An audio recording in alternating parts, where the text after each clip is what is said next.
Vietnam was supposed to be a modern war, fought with sophisticated equipment and conventional weapons of mass destruction. But one of the most effective devices for saving American lives walked on four legs. This is the story of America's forgotten heroes.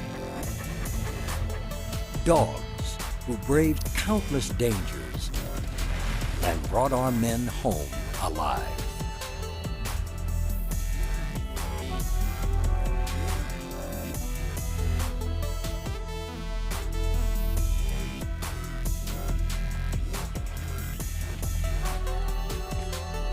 The jungles of Vietnam.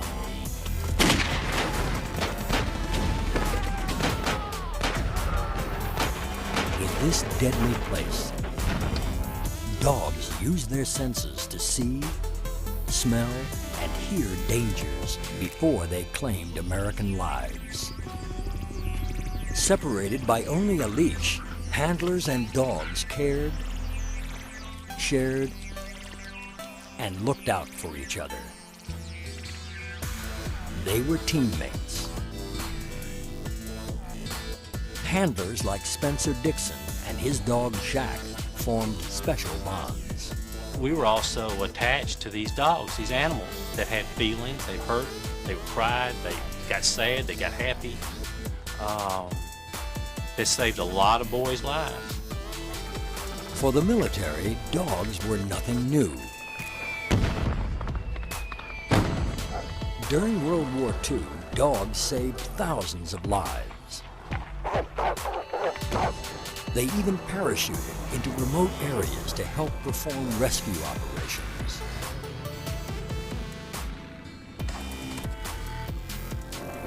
In Korea, the Army estimates that dogs reduced casualties by 65% in the areas in which they served. In the jungles of Vietnam, dogs and their handlers played an even larger role.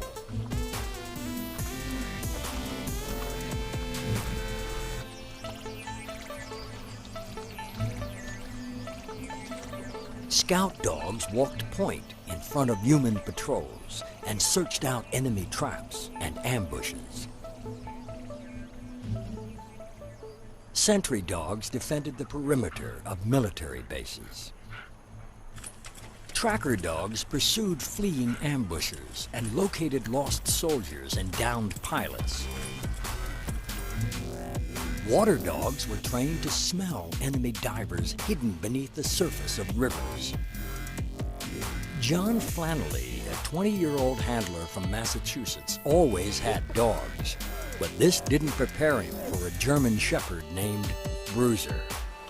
They had told us that this dog was going to be my new best friend, and I would probably get closer to him than any human being that I have ever known in my entire life. And they were right. I was closer with that dog than most people are with their wives, their children. I mean, we were inseparable. September 1969, 12 miles south of Da Nang. Bruiser and Flannelly lead their platoon through enemy-controlled territory. When all of a sudden, Bruiser just stopped dead in his tracks. And his nose was up, and his ears were twitching, and I noticed some movement from the bush. I had to make a decision, and I chose to fire. Next thing I know, all hell broke loose. There were automatic weapons fire, hand grenades, rockets being fired. It's like the 4th of July.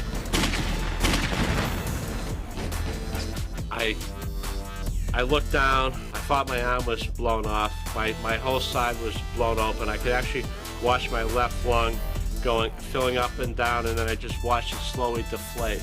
And Bruce was just standing next to me, looking at me.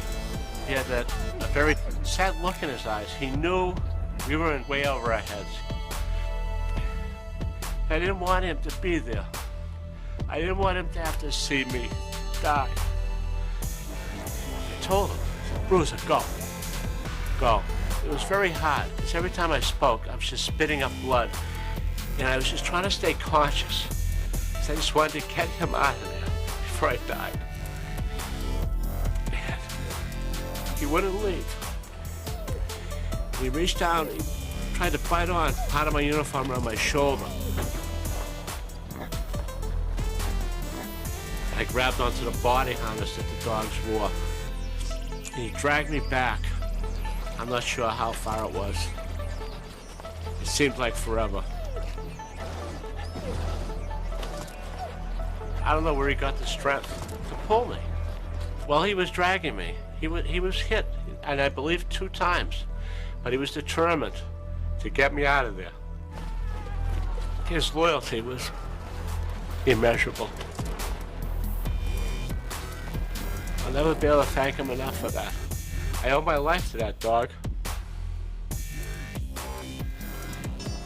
Dogs like Bruiser were so effective at saving lives that they were requested by units across Vietnam.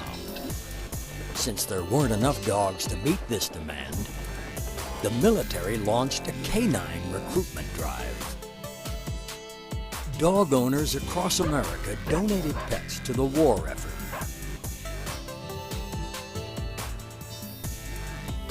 Among them, Judy Dale of Canoga Park, California. I know a lot of them saved lives, and some of them lost theirs. And Toro had so much energy and seemed to want to work and be active that we just thought maybe it would be a good thing to do.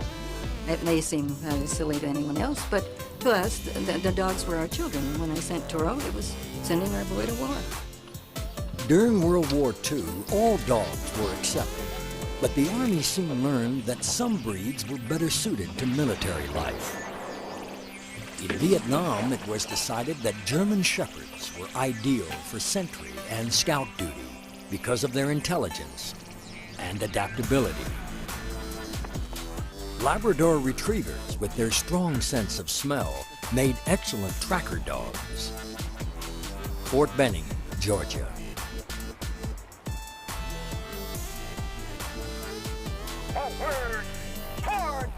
Here, scout dog candidates like Toro joined canine classmates in an intense 12-week training program designed to transform house pets into heroes. The key to its success lay in matching handlers with dogs that suited their personalities. In the case of Carl Dobbins, a cocky young draftee from North Carolina, this seemed like an impossible task. When we got to Benning, they took us out to the kennels to check the dogs over, just to look at them.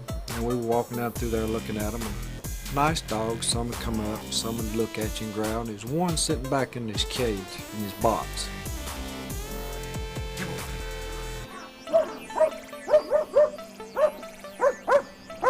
By the time he hit the gate, just biting on him, went back. I said, well, I sure pity the sucker that gets that dog. And that was Toro. So the next day they issued and they said, Dobbins, Toro. I said, man, you gotta be kidding. I said, I don't want that dog.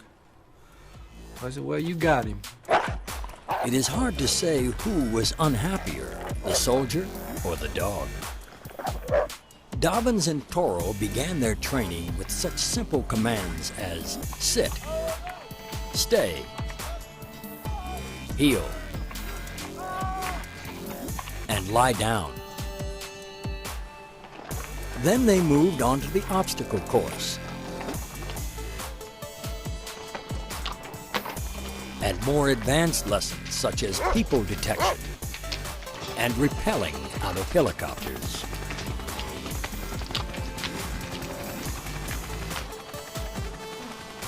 For Dobbins and Toro, it took a letter from California to finally bring them together.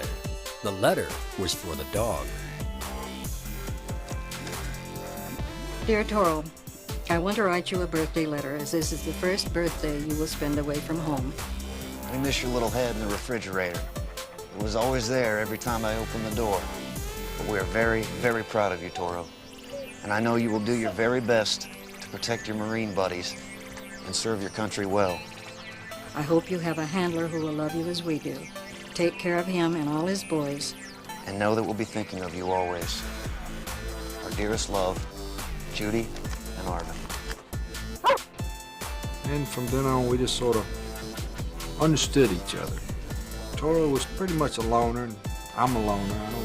I don't have a lot of friends that I do anything with. And he didn't like the Army any more than I did.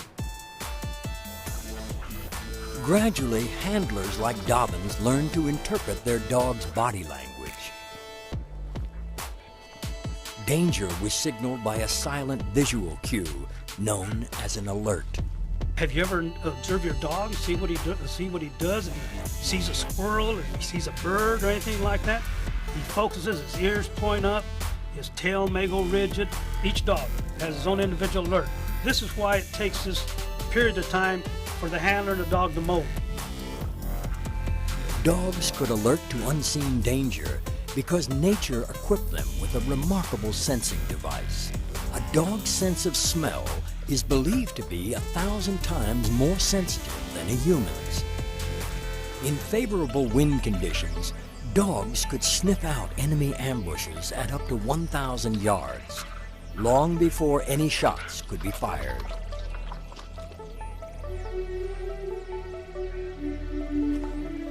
Dogs could also detect human scent on tunnels, traps, and landmines.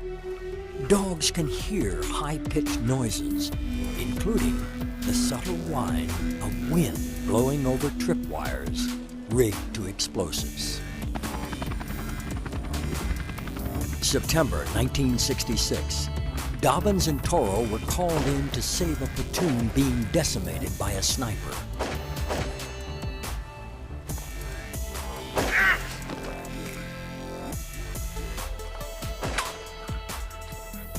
Toro would get just one chance to find the sniper. If he failed, he and Dobbins would become the sniper's next victims. I sort of got Toro over and talked to him, like, where is he? What do you see? Search for it. And just watched his head move. Search.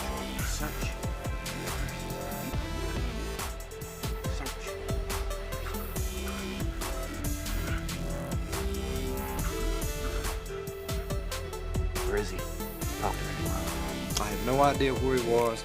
I just went by Toro's alert.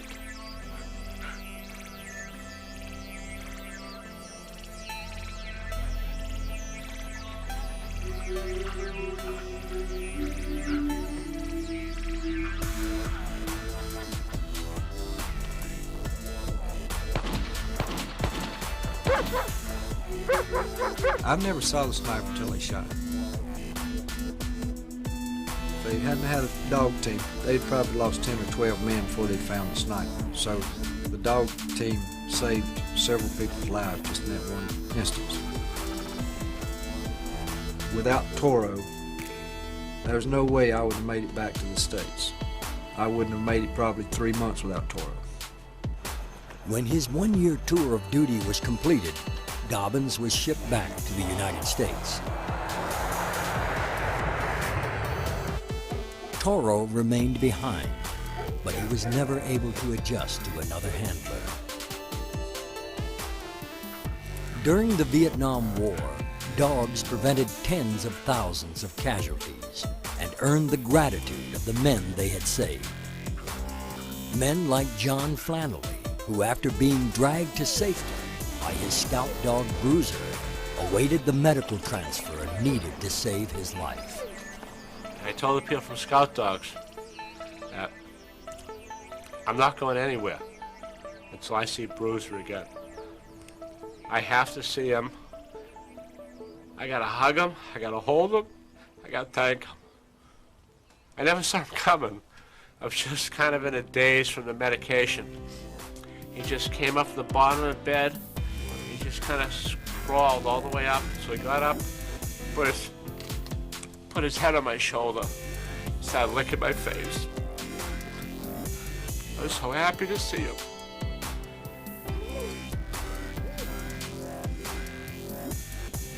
I just hugged him and cried. I didn't know what to say. How do you thank somebody who saved your life?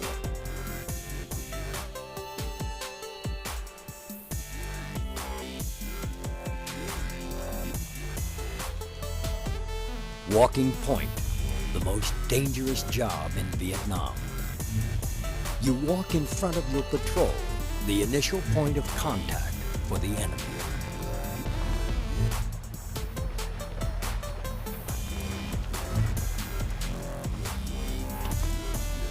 I was only 19 years old. It's my first time away from home. And they ship you 10,000 miles across the ocean, and they drop you off in a country that's fighting. And now the next thing you know, you're out in the jungle. Well, and by the way, you're the new guy, so you're gonna walk point. I was scared to death.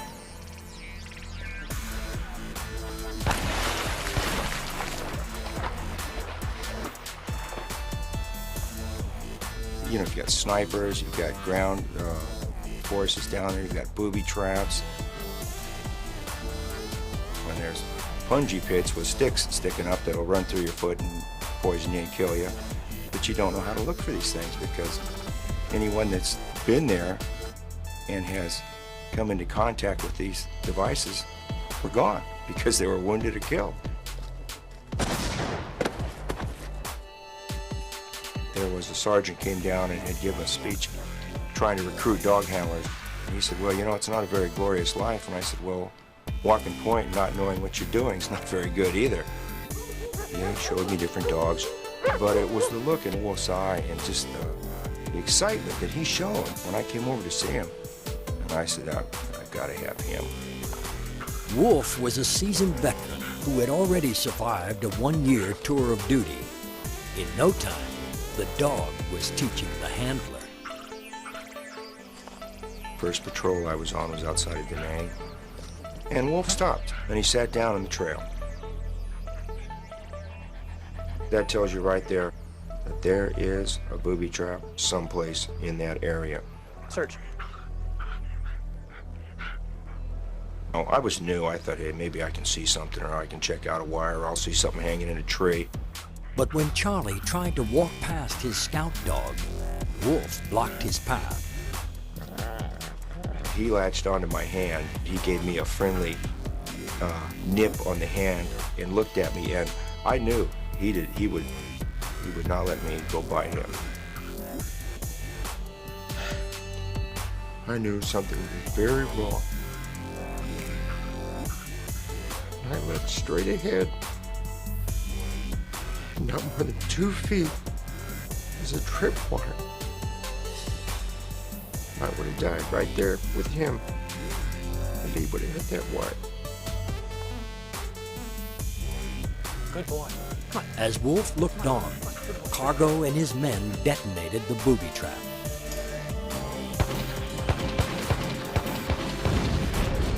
If the dog would have hit it, it would have probably killed the first 10 people at least because of how close we were.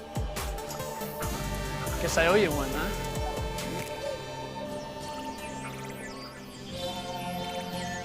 I always pulled guard with the troops, but they wouldn't hear of it that night. They would absolutely say, no, you're not pulling guard. You get your rest with the dog because we want you to get us where we're going tomorrow again.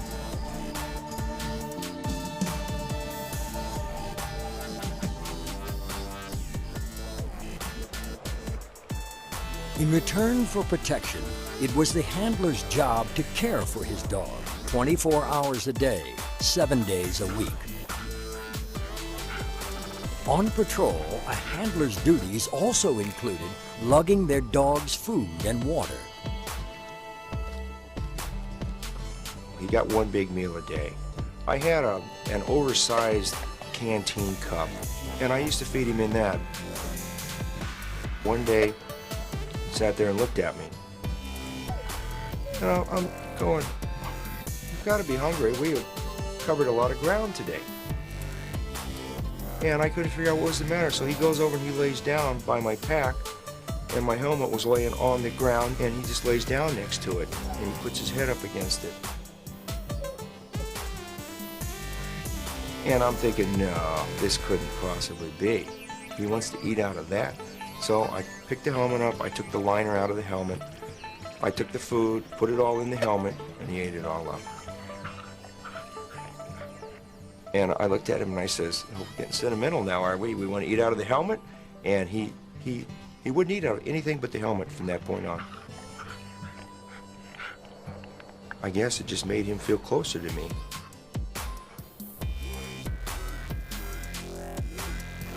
Dog teams proved so effective that the Viet Cong put a price on the head of both dog and handler.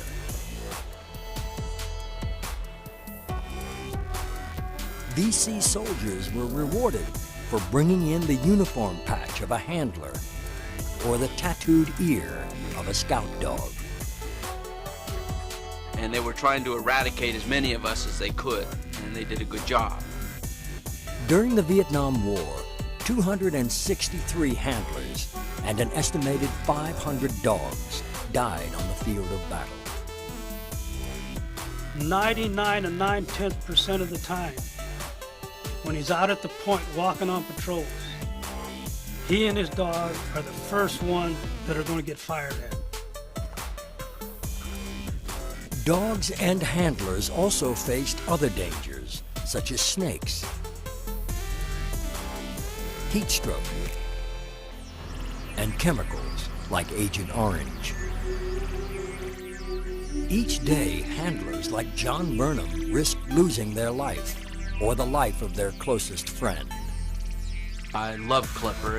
It's like when I saw him through in his run, I just knew right then this was the dog for me. I'd already had dogs before. I had a sentry dog, Hans, and I'd had Timber, the scout dog. And when me and Clipper matched up, it was like we were a team. The only place John Burnham felt safe was at his base at Dao Tiang. Hi, Clipper. Good boy. Hey, you too, Shadow.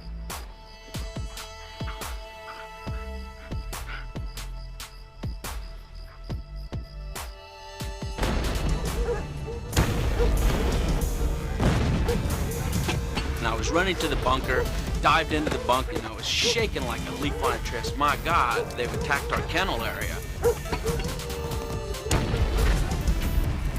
Shadow! Clipper!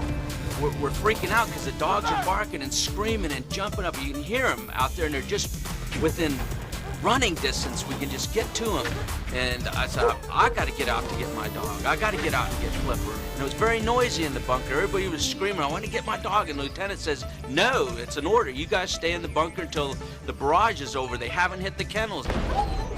Then when they hit the kennels, we just went crazy. Get up back here! Clipper! And finally, the mortar attack just sort of stopped.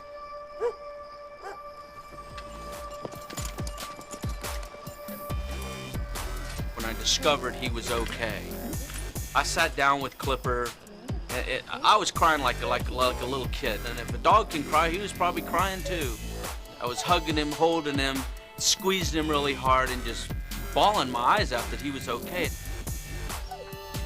But other dogs were not as fortunate. And it was the most difficult thing I could ever explain in my life, is seeing these poor dogs bleeding and crying. And then someone flicked the light on, you just saw the mass of blood draining out of the kennel walls.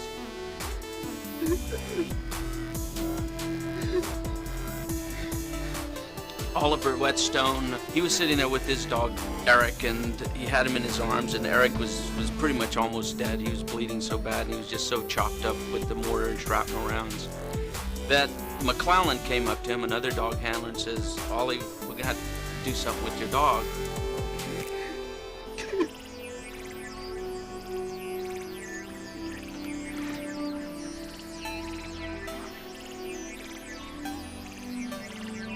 So he took the limp dog in his arms and took him out beyond the kennel and put him out of his misery.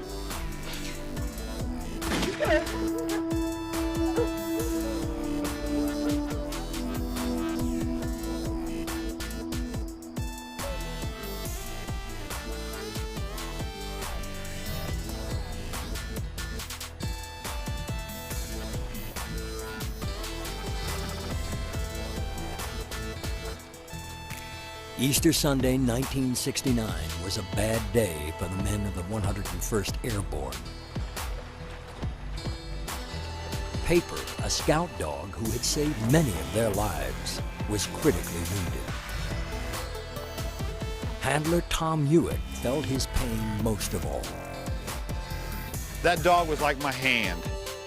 If I move my fingers, I don't have to tell my fingers what to do. He became so much part of you that if he wasn't there, it was like you were missing your hand.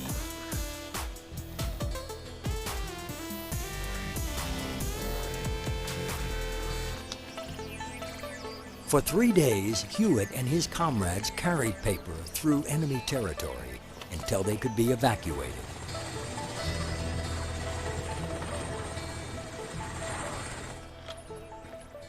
When veterinarian Dr. John Kubitz examined Paper, he was shocked that the dog was even alive. Initially, when Paper came in, he was almost comatose from loss of blood. There was very little vital signs. He had his wound wrapped with several layers of dirty rags. And when we unwrapped the leg, I don't think there was a guy in the unit that didn't almost gag from the smell. It left a hole that this hand would not cover. And when I first looked at it, your first thought is this leg has to be amputated. There's no way that you can handle this without amputation. But the Army's not looking for three-legged dogs. I can remember looking up and seeing Tom's face and thinking, boy, this guy had been through the mill. It was a friend or a brother on the table, not a dog. We went to the side and I says, Tom, this dog's not gonna make it. This leg is not gonna make it. And he says, Doc, he said, I don't care what you have to do. I don't mind going back, but I'm not going back without this dog.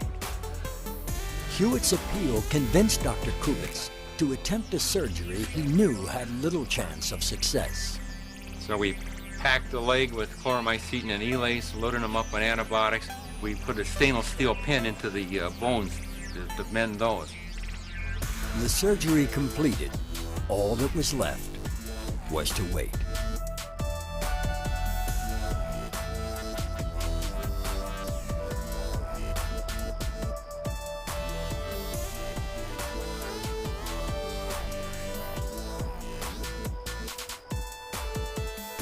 Everybody got attached to Paper. I can understand when the 101st Airborne was left without this dog, how they felt like a piece was missing, because this dog was so much like a human being. You didn't talk to this dog like a dog. In fact, we used to call him Mr. Paper. Kubitz's superiors were not swayed by Paper's winning personality. They felt the veterinarian was wasting his time on a dog who couldn't possibly recover. I shouldn't even say this on camera, but anyway, it's 20 years later, let him sue me. I had a direct order to put this dog away. If Paper didn't walk, Kubitz would be forced to euthanize him.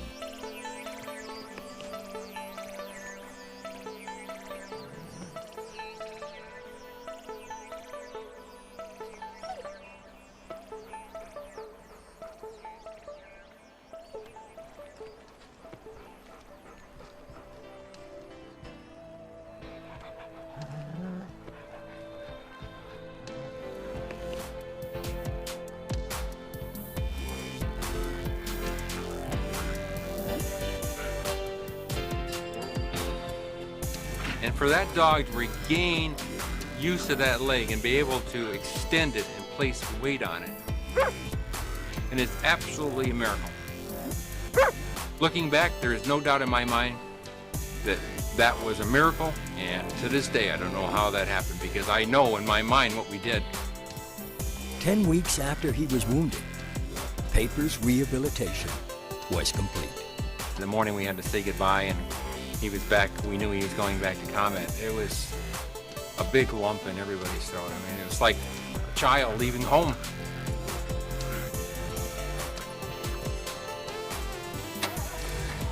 Only 3 days after Paper returned to duty, he and Tom Hewitt were summoned to rescue a company under attack in the Idrang Valley.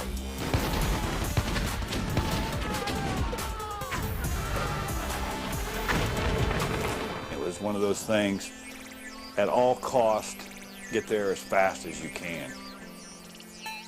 Paper had gone up probably within 30 yards of that hooch, and he spun around real quick. I'll never forget. It was like, they're here. You knew he was close to them. And by the time I turned around and signaled, they cut loose on us.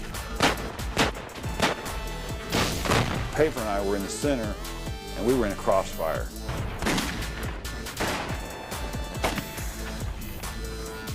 Trying to look up through the grass, and I could see him the whole time he was trying to get back to me. I could see like trails of bullets following him. They were taking shots at him.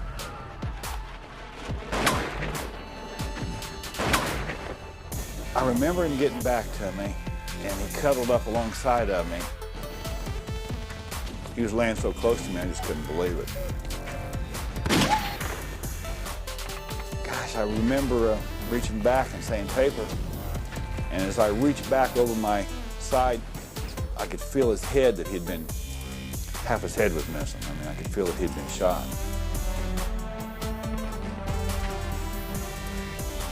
Paper took a bullet in the back of his head, which would have killed Tom. He knew he was dead. He still insisted on carrying the dog back to his unit, and he wanted to medevac back to the 764th because Captain Kubis and the men could do miracles. Paper's alert saved his entire platoon.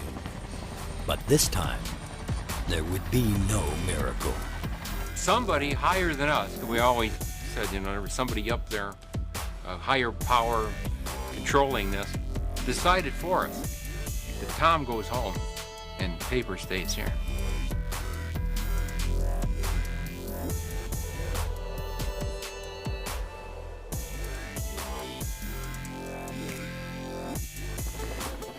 When the Vietnam War began, Da Nang was protected by 3,500 Marines and hundreds of South Vietnamese sentries. It wasn't enough.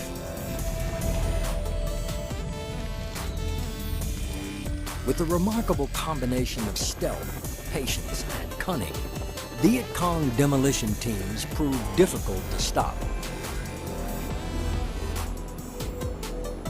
The best soldiers to prevent this onslaught were the war dogs. Project Top Dog and its successor, Project Limelight, would send more than 2,000 sentry dogs and handlers to Vietnam. Their task, to patrol the perimeter of dozens of bases. Among the first dog teams to arrive in Vietnam were Larry Loudner and his partner of 2 years, Cubby. Being a dog handler is lonely because you are out there by yourself, but you're not really by yourself because you got the dog with you. It's like having another person or having a real good friend with you. And when you depend on a dog like you do in a war situation, it gets even more intense. Loudner and Cubby were assigned to Tan Son Nhut Airfield outside of Saigon, the staging point for American arrivals in Vietnam. Unknown to Loudner, the Viet Cong planned a welcome for the 15,000 military personnel sleeping within the base.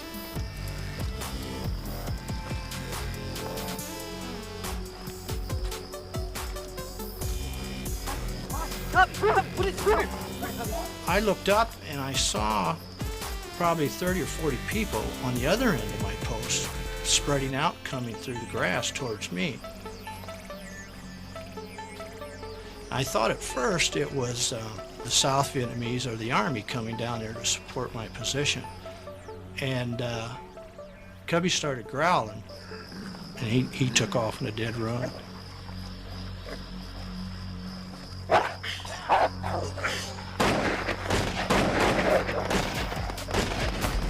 As the battle raged throughout the night, Loudner feared for his dog.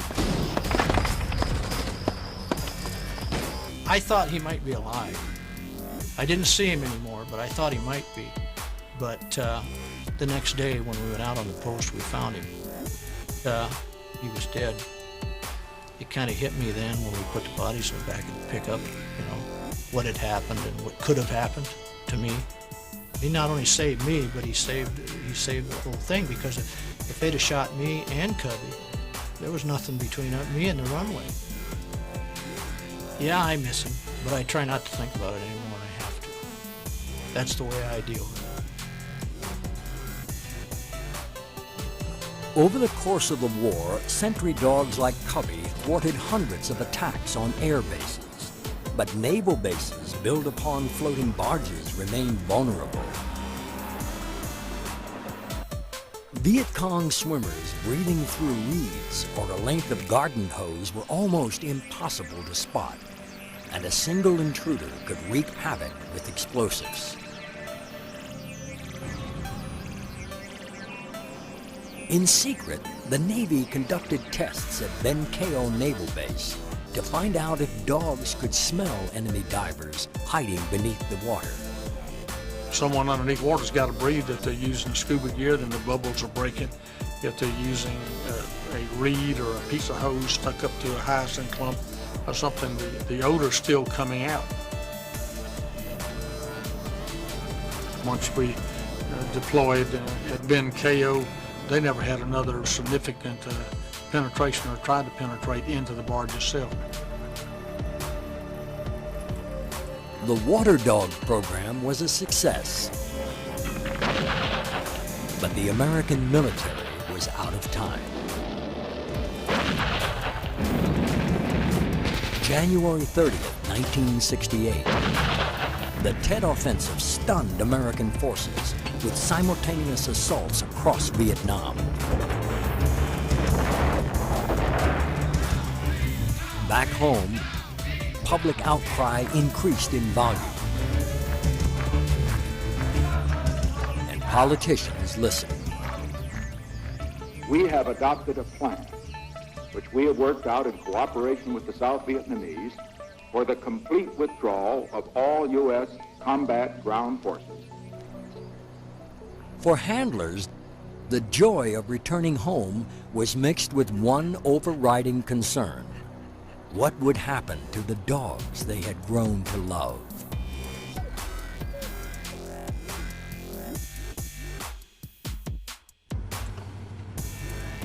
The end of America's involvement in Vietnam was accompanied not by gunfire, but by silence. Bases and equipment were abandoned. A similar fate awaited the dogs who had saved so many lives. The dogs were treated as equipment. The military has its policy about equipment that goes into a combat area. Officially, equipment is written off the books. This means that this equipment could be destroyed. When they pushed the American choppers off of the aircraft carriers, they were equipment. The scout dogs maybe didn't cost this much money, but the dogs fell into that category.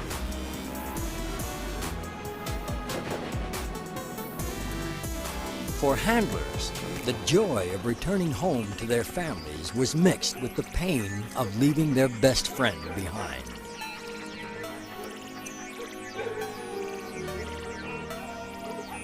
At the end of World War II, the dogs who served America faced a better future. Like other soldiers, they were shipped home and were given an honorable discharge from the military.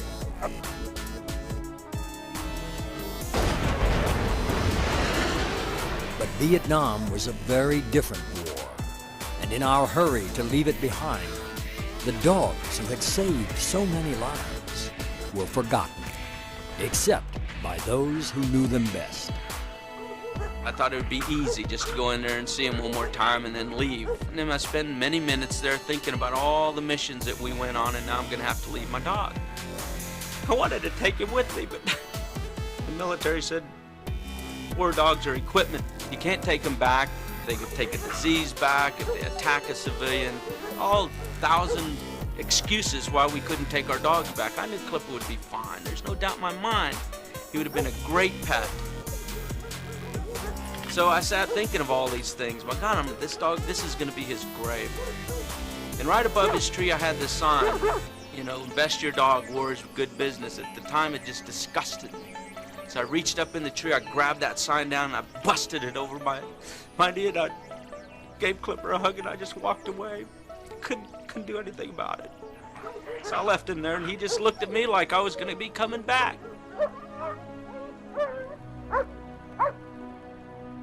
Like many handlers, Charlie Cargo did everything in his power to try and take Wolf home with him.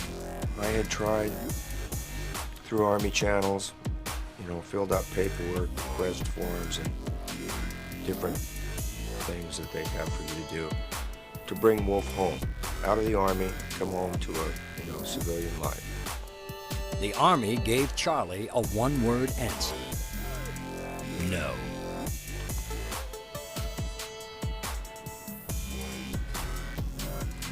It was like somebody just ripped out my heart.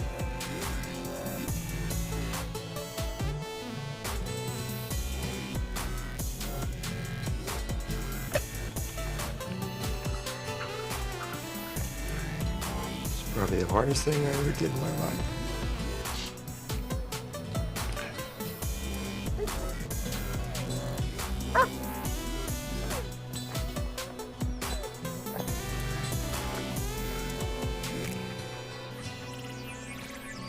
Acting individually, handlers attempted to publicize the heroism and plight of their dogs.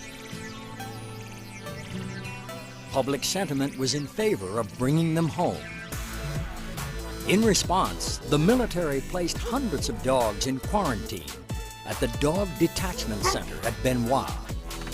Since disease had claimed the lives of more than 600 dogs over the course of the Vietnam War, the dogs were closely watched by veterinarians and veterinary technicians like Greg Blackwell.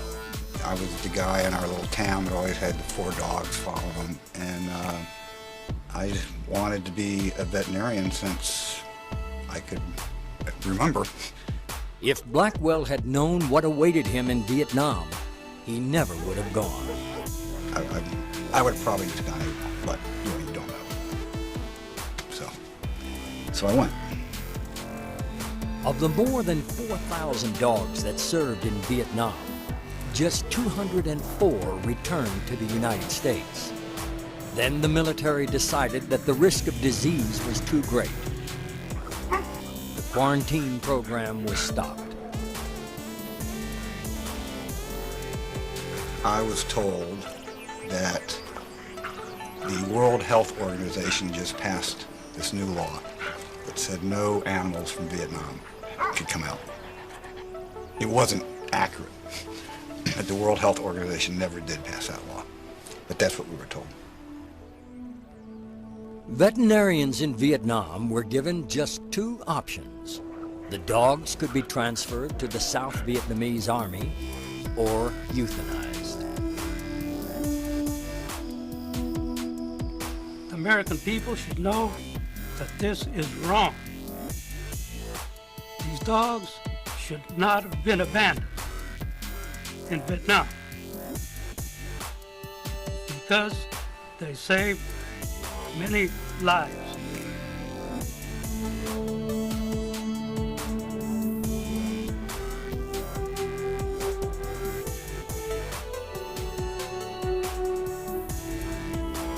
They don't have a voice, they don't have a vote, so nobody gives a darn. They don't have any money to contribute to some politician. It's extremely hard for me not to know what happened to Bruiser. It's almost as if I had a brother who was missing in action. Did he get a decent burial? Did anybody say anything nice over him? Did he suffer?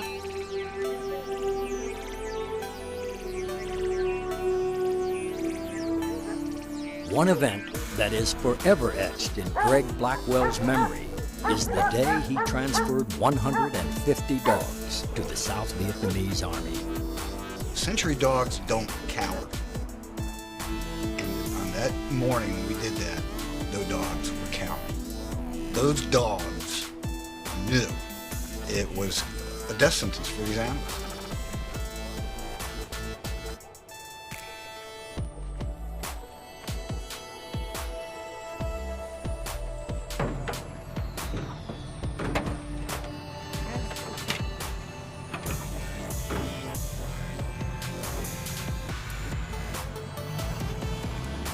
I cannot look at a German Shepherd today without seeing the eyes and souls of all those German Shepherds.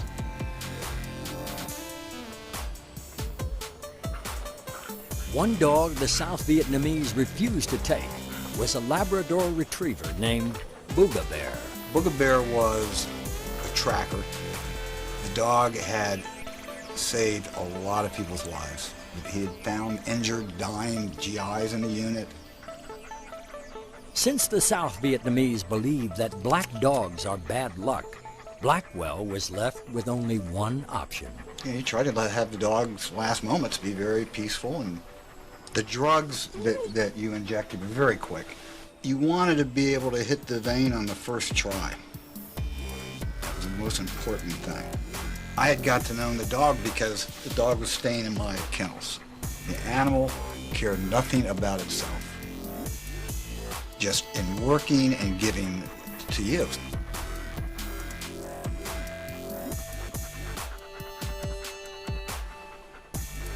Blackwell couldn't do it. 1 week later, Blackwell found a loophole.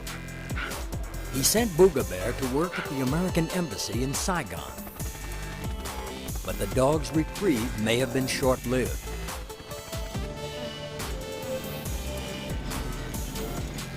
In April 1975, the North Vietnamese Army captured Saigon.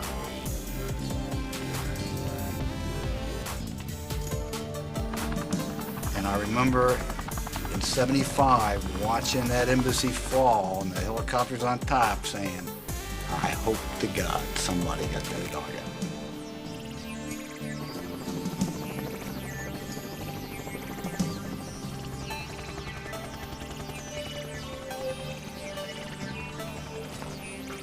The military kept few accurate records about the war dogs, but it is estimated that more than 4,000 dogs and 10,000 handlers served in Vietnam.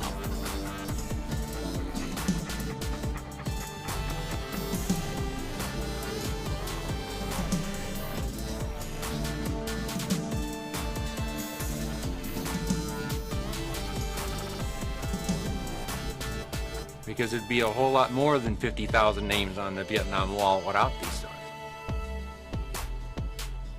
And I don't think the average American even knows the role these dogs played.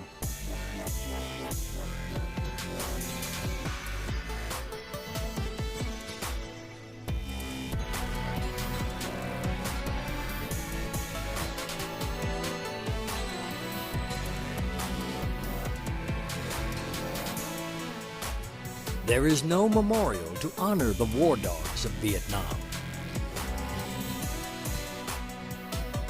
Only the memories of the men whose lives they saved. Memories of courage, companionship, and loyalty so deep that it's hard for us to fathom.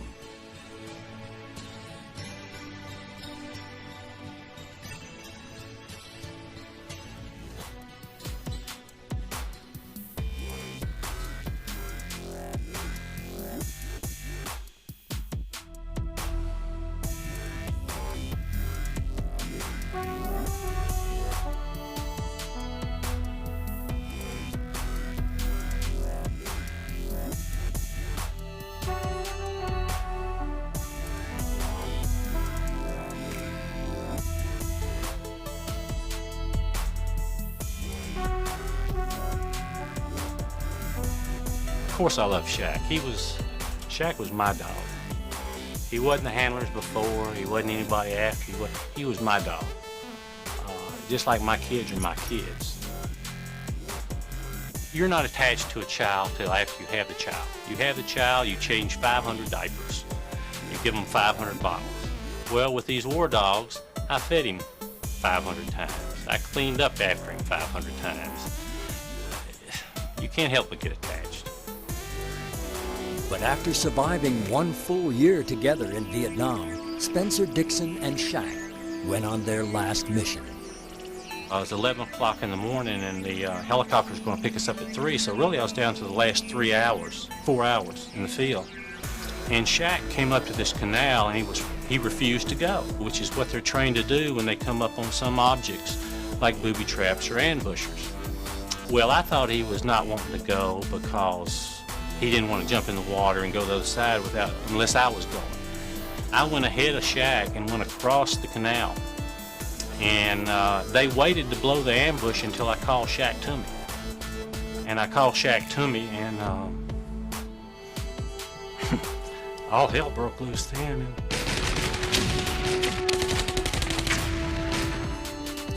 When Shaq died, he let out a scream.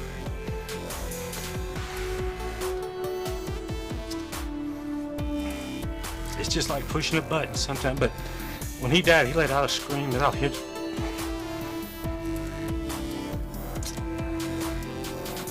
I'll hear it till the day I die. If he hadn't have been right there between me and that blast, heck, what it did to him, if all that would have hit me, there's no way I'd be here.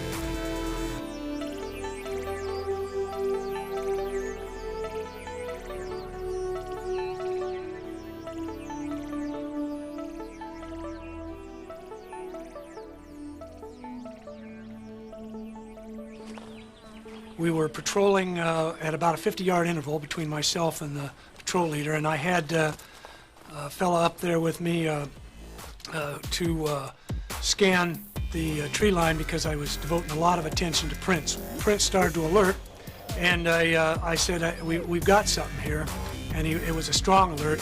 I hunkered down behind a sand dune Prince, and pretty soon he started giving a sound alert where his ears cocked up. And that means that whatever he's detecting is a whole lot closer.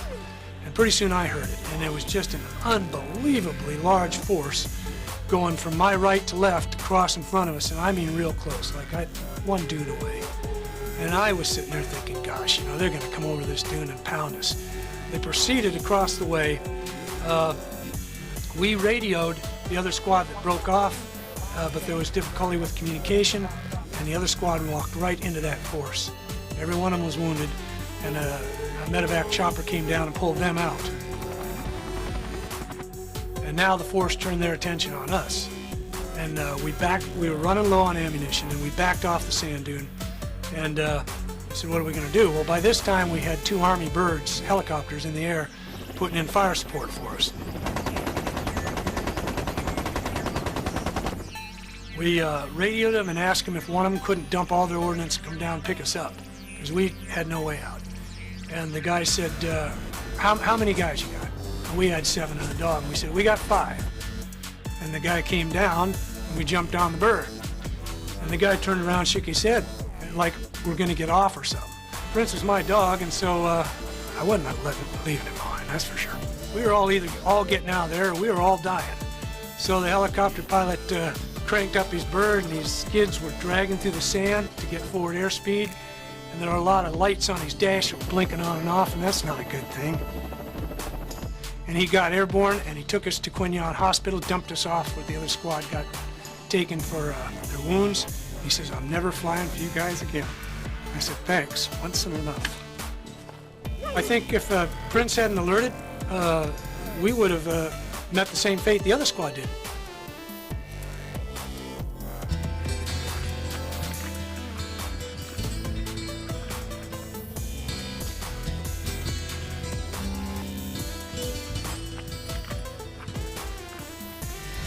We had received some information from a young boy that said that the VC and 2 North Vietnamese had entered his village. We set a patrol thing up, and off we went to this location. There were 6 seals in the patrol and the dog. He could give you the accurate direction. They're coming down that trail, or they're coming through this little jungle path. Prince alerted on the hooch that people were coming to it.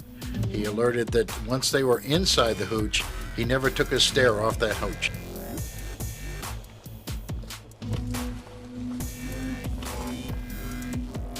After we had entered the house, there was a little bit of a scramble inside the house, and we got to some fisticuffs and some actual hand-to-hand stuff. But once that was all taken care of, I used Prince to search the house. He alerted on one little tunnel that was empty, and he alerted on another little tunnel that was under like their cook stove, and there was one guy hiding in there, so we were able to bring him out. We felt that we had captured, probably Ho Chi Minh himself, but that's how proud we were of the fact that we had 2 generals, and they had the credentials to verify this. His alert was what really made the thing successful. To pass the time between missions, many handlers taught their dogs tricks not found in any Army manual.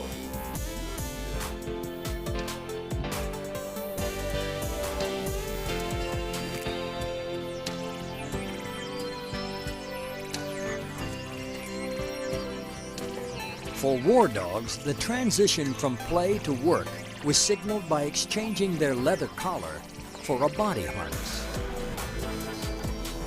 When you put a particular collar on him, it's a working collar. Then he gets down to business. He knows it's work time. However, when you take a break, all I had to do was just tell the dog in a different tone, take a break. And the dog would just, like, now it's playtime. We took a break on a patrol one day. We were on about an 8-hour patrol. And Prince went off, and he came back, and he had something in his mouth, and he was throwing it around. And finally, he dropped it at my feet, and it was a hand grenade. Well, it scared the living daylights out of me right from the beginning, because I didn't know whether the pin was either. Where did he get this thing, And it's just, you don't stop to look at all the features of the hand grenade. You know that little round sucker is a hand grenade, and the first impression is to get out of here right now. So I took the hand grenade away from him. I told him no, and off he goes again. Came back with another one. Well, by now we decided we'd better follow this dog and see where he's getting this stuff from. And he had uncovered a weapons cache, and they had some hand grenades in it. And he was bringing them back thinking they were a ball. If not found by Prince, the weapons would have claimed American lives. The Viet Cong posed the greatest threat to dogs and handlers, but the most lethal animal was almost impossible to spot.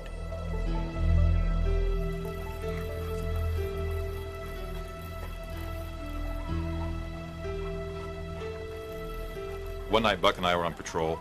It's a nighttime situation. It was very dark. All of a sudden, he stopped, and he alerted. That's his alert. But he stopped, and he pointed downward rather than up. I was able to see that it was a cobra. If we would have kept walking, if he hadn't alerted, I'd have stepped right on it. He yelped, and then he jumped back. And I knew then that he'd been bit. I thought at that time that Buck was dead. I thought there was no chance.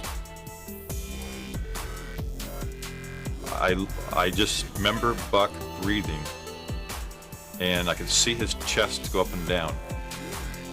And then I knew that the vet wasn't lying to me, that he actually was alive. And that was a surprise to me. I leaned in there and just gave him as big a hug as I could.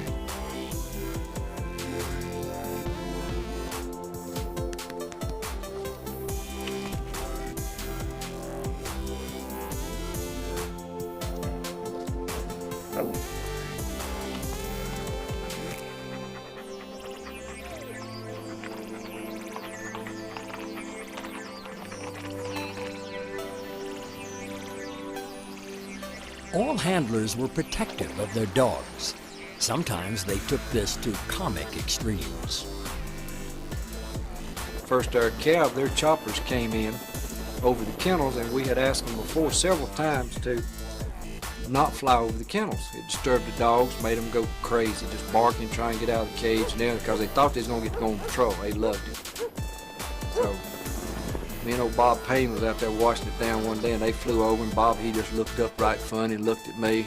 There went the hose straight up, and there come a chopper over, and the stream of water hit in the turbine in the front, and it just said whoop, doop, doop, doop, black smoke.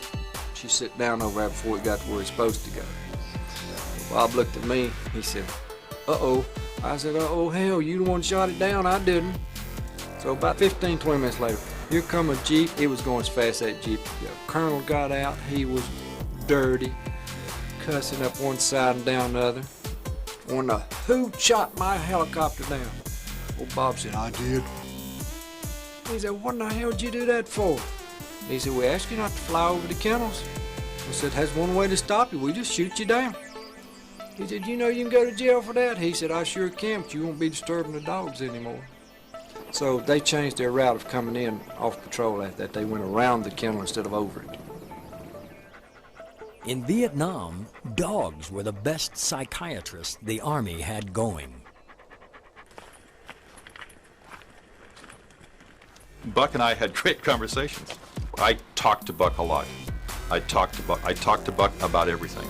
He just was like he was a person. He was a person to me because there was this language between us, and I enjoyed talking to Buck because he actually listened.